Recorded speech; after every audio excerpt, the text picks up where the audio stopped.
જો આ જે છે ને એ તમે વિશાલાથી સીધા જશો ત્યારે જે નારોલવાળો બ્રિજ આવે છે ને એ આ રોડ છે. ત્યાંથી સીધા જઈને તમારે આ બ્રિજ પાર કરી દેવાનો છે. અત્યારે તો ત્યાં કામ ચાલે છે, પણ તમે આ બ્રિજ ક્રોસ કરશો એટલે ડાબી બાજુ વળવાનું એક ખાંચો આવશે. ત્યાં જ તમને આ સોમનાથ મહાદેવનું મંદિર જે ગ્યાસપુરનું છે એનું બોર્ડ દેખાઈ જશે.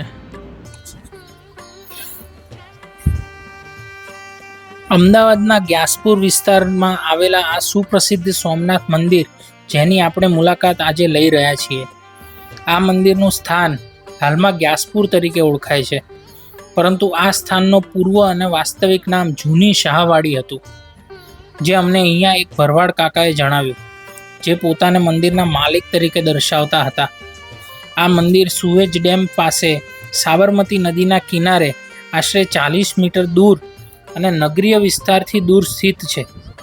મંદિરથી નદી સુધી કોઈ માર્ગ નથી, કારણ કે વચ્ચે ખેતરો અને ઝાડીઓ છે.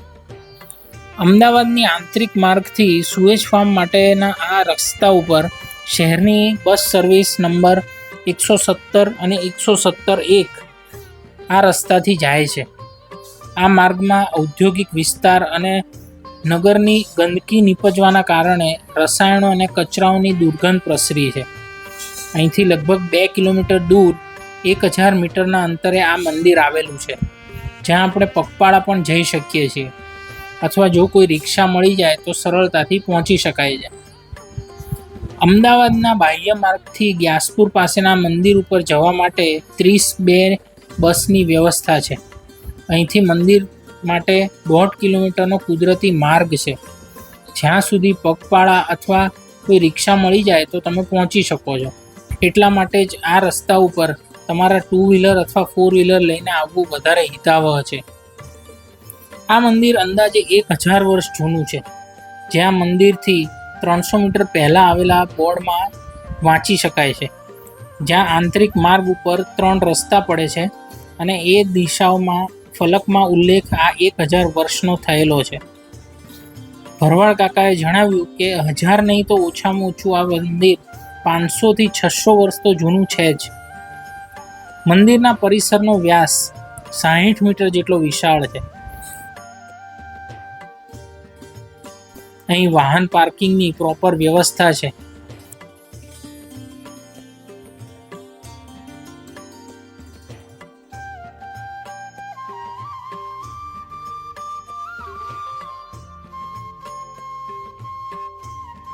પ્રવેશ દ્વાર પર હાથ પગ ધોવાની અને મોઢું ધોવાની પ્રોપર સુવિધા છે. આ મંદિર વૃક્ષોથી ઘેરાયેલું છે. મંદિરની ઊંચાઈ 12 થી 15 ફૂટ છે.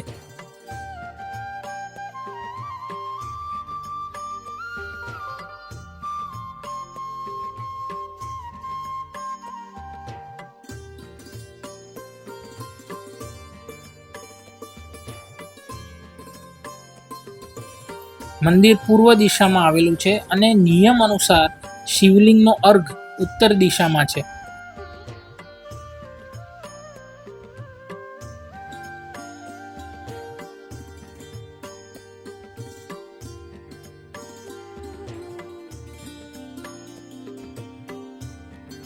મંદિરના ગર્ભગૃહનો વ્યાસ આશરે 3 મીટર છે, એટલે એમાં 8 લોકો આરામથી બેસીને શિવલિંગની આસપાસ પૂજા કરી શકે છે. શિવલિંગ પર અભિષેક અને બિલીપત્ર ધરી પૂજા કરી શકે છે.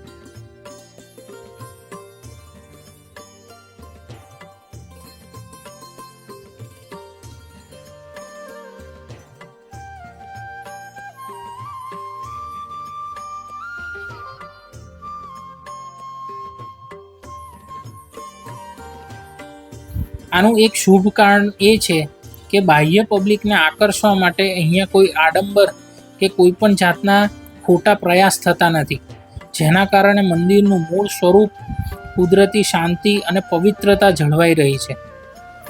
આ જગ્યા પર તમે તમારા પંડિતોને સાથે લઈ જઈને પૂજા પાઠ અને હવન કરી શકો છો. અહીંની અન્ય સુવિધાઓ પણ મફતમાં તમારા માટે ઉપલબ્ધ છે. શાંતિપૂર્ણ અને નિજાનંદમાં પૂજા કરવા માટે આ મંદિર એક ઉત્તમ સ્થળ છે.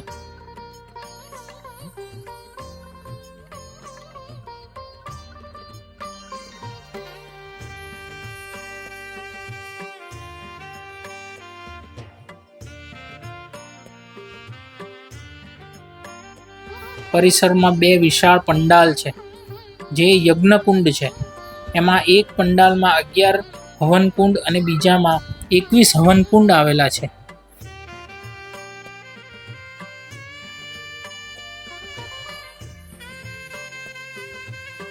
મહાશિવરાત્રિના દિવસે અહીં મોટો મેળો યોજાય છે.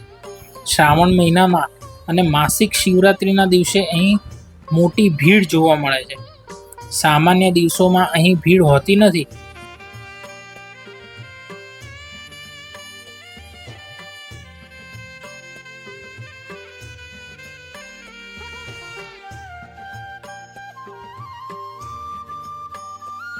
અહીં 25 ગાયો માટેની ગૌશાળા પણ આવેલી છે, જ્યાં તમે યથાશક્તિ ઘાસ ખવડાવીને ગાયની પૂજા કરી શકો છો.